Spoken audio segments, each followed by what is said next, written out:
I'm Hank Stoltz, and this is Worcester, the city that reads. Our guest this evening is Shawn Cormier, and he is an author of some wonderful books that are in the fantasy genre, and we'll be talking with him about that.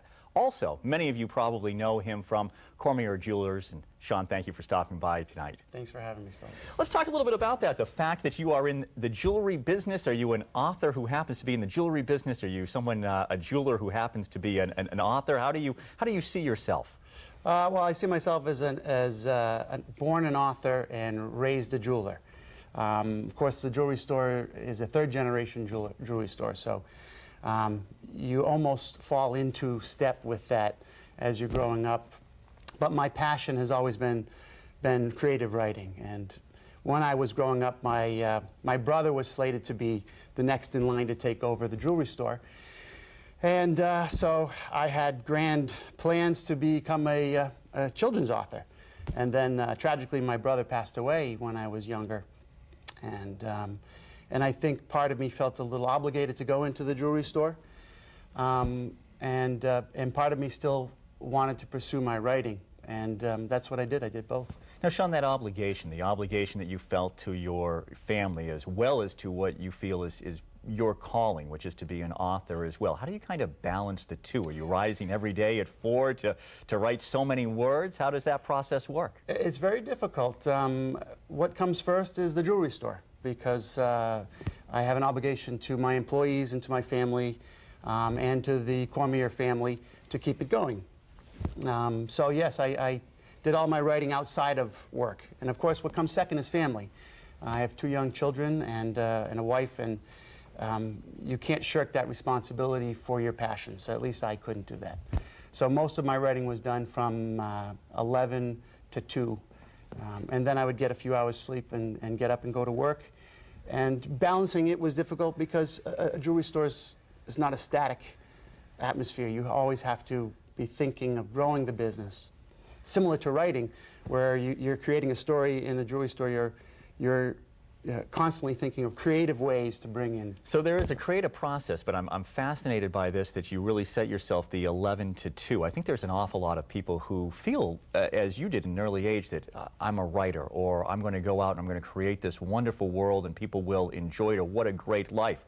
But then you roll over in the morning and you go, man, I got to go to work in a couple hours. Do I really want to get up and start to write? Well, I can do it tonight, or I can do it some other time. The discipline is what I hear you talking about. You have to be disciplined not only in what you're doing with your business and how you're making your primary living, and the sense of to carry on the family name and the honor that you have in doing that, but also to say every night. Is it every night? 11 to 2. I've got to sit down and actually write. My schedule has varied over the 3 books. The first book was 5 nights a week, sometimes 6 nights a week.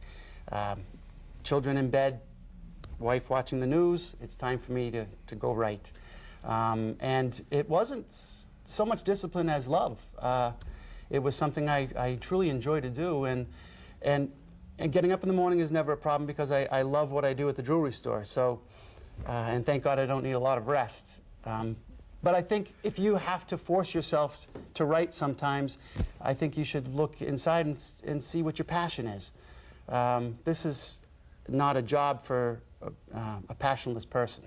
You have to have the passion to do this type of work because it's solitary. And yeah, you're writing from 11 to 2. Those hours go by much quicker than 9 to 5. Well, let's talk a little bit about this first book, then, Nomadin, that you have published. How did this come about? Did you sit down at 11 o'clock that first night and say, I am going to begin this? Did you have an outline? Were you in the coffee shop with the napkin, with the pen, the way that, that the scribe of Harry Potter apparently kind of wrote out her whole universe when she began? All of that, really. But it began a long, long time ago in high school. I was a daydreamer, and in algebra class I would have my little notebook, and I got A's in algebra, but I would often be writing little snippets and scenes of and building characters. And as I went through high school, planning on going to college for creative writing, I took that daydream atmosphere with me and went to college for creative writing. And one semester I had a little time on my hands, and I figured I would start my epic. and I started writing about this 12-year-old boy, Ilian Woodhill. And at the time, Harry Potter wasn't around yet, and I thought, this is great. I have this untapped story, something that I can write a modern fantasy about a young boy. And of course, you know, studies got in the way, and I let the first 3 chapters go.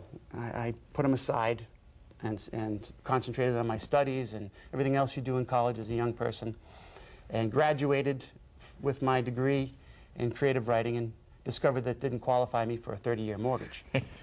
So, interesting, though, that this story had such a long gestation period. If you had continued, if you had written it when you first sat down with pen to paper, probably would it have turned out differently than what you ended up with, because now you had more life experience when it finally came to print. I wasn't ready to finish that book in college.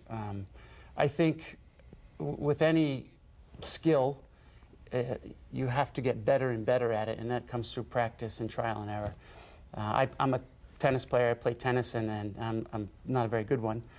But in tennis, the more you play, the better you get. And if you look at the top echelon of any sports, they get to the top, and because they were ready, they put their time in. And I didn't have the chops at that time to finish a book. 50 pages was all I could seem to do. I speak to a lot of young people, and I'm in contact with a lot of young writers, and they basically say the same thing. I can't seem to get past this certain point, 50 pages, 30 pages, 5 chapters. And I say, you just have to keep going. And you'll be ready at the point where you've gone far enough that you know you can do it. And the book would have come out, I think, far worse. You know, it's a far better book now that I put it aside. And I put it aside for 10 years because I became a jeweler. Right. And worked in the family business. But always there in the back of your mind, the character always with you, I'm assuming, over those 10 years, even if he wasn't at the forefront. And we're speaking with Shawn Cormier, speaking about the first book in what is so far a trilogy, Nomadin. Let's talk a little bit about these 11 to 12 sessions. So you had to start, and you were going back to some source material that had been with you for a long period of time. It sounds almost like a band in a way. I mean, a lot of bands work out there on the road, or you know, they're younger, they write some of those songs, and then several years down the line, they have that terrific first album, then the second album, and then as with you, we'll talk about the sequels to these books come up, and maybe it gets a little bit harder. Were there nights when from 11 to 12, nothing came? I mean, it was 3 hours, and well, that was a good period tonight, but there wasn't much else, or was it the opposite, that things were always flowing out of you? Things always flow out of me, but not all of it is good. I never throw away anything I write, and I tell young writers, don't throw away something you don't like, because it's material for later. And that's what happened with Nomadin. The first 3 chapters I pulled out one night when I was sitting at my computer feeling something wasn't quite right with the world. I hadn't written in a long time, and I think as a writer, if you are truly a writer and you take a break from that, you'll feel some sort of deficit inside your soul. And that's what happened to me, and I picked up the first 3 chapters and began writing them over. And they were good the way they were, so I kept them. In fact, the first 3 chapters are the exact same 3 chapters I wrote in college. Really? Yes. Really? Let's let people in a little bit about Nomadin, about the storyline. You've introduced us a little to the main character, 12-year-old. Tell us a little bit, without giving away too much, because we'll want to go and pick up the book, but tell us a little bit about Nomadin. Well, you know, when you're peddling books to a publisher, they want you to break down the story into one line. And I worked on this for many, many months.